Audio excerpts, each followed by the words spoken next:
Coming a little back bending and extension work, I'd like you to focus on the upper portions of your back as much as you possibly can. Those are the stiffer parts of the spine that don't usually like to come into extension, but it's incredibly valuable to keep your chest up and open.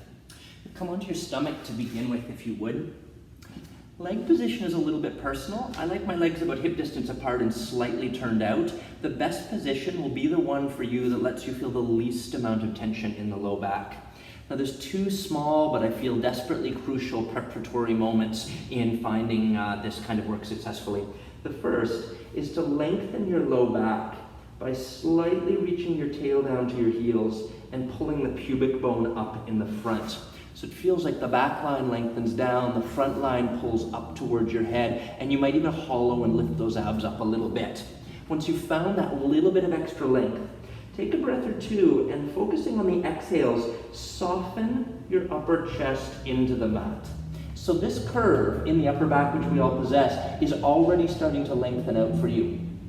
Once you've had those preparatory breaths where you took your starting spinal curves and lengthened them, forehead should be on the hands. I'd like you to gently integrate the arms into the back and inhale to reach long into a little breaststroke prep, and then come back down.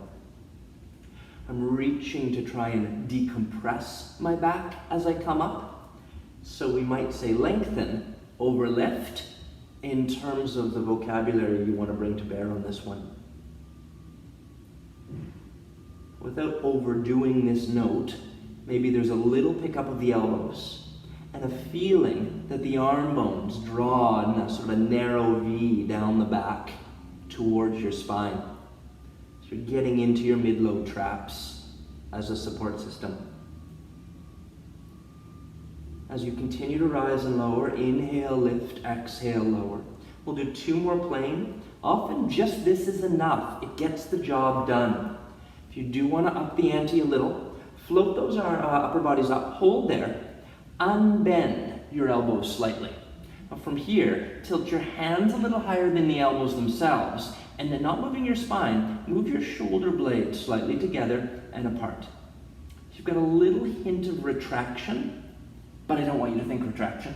I'd like you to think widening the blades, both to lift the arms and to lower them.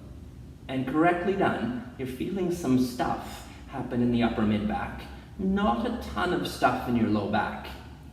I'm lifting my abdominals up quite a bit, and the back of my neck feels long, which means I'm not looking straight forward. Just about 6 inches in front of me on the mat. Let's take 3, 2, and hold the lift on 1.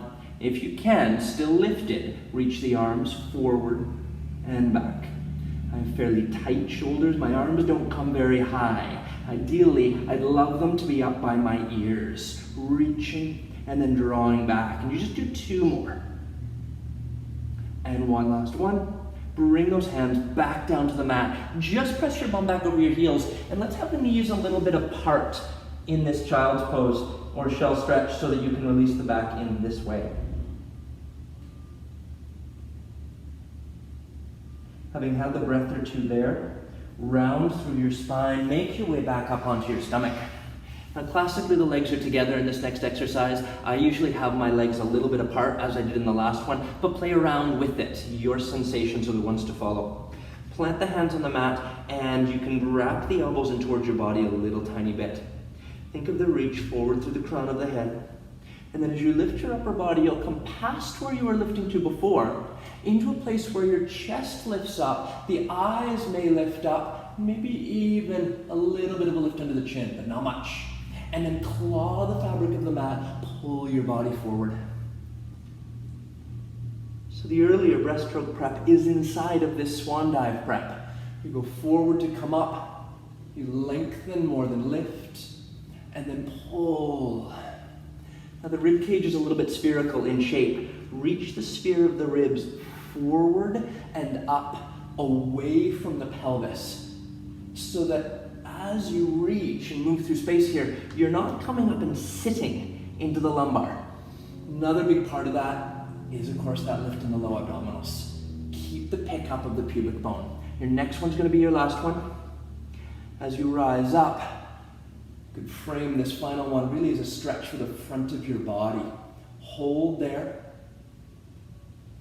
And then nodding the chin to the chest. Start to round up like a cat stretch from this position and send your body back. Take a breath there. And then slowly roll up. Base of the spine to begin. And take your time.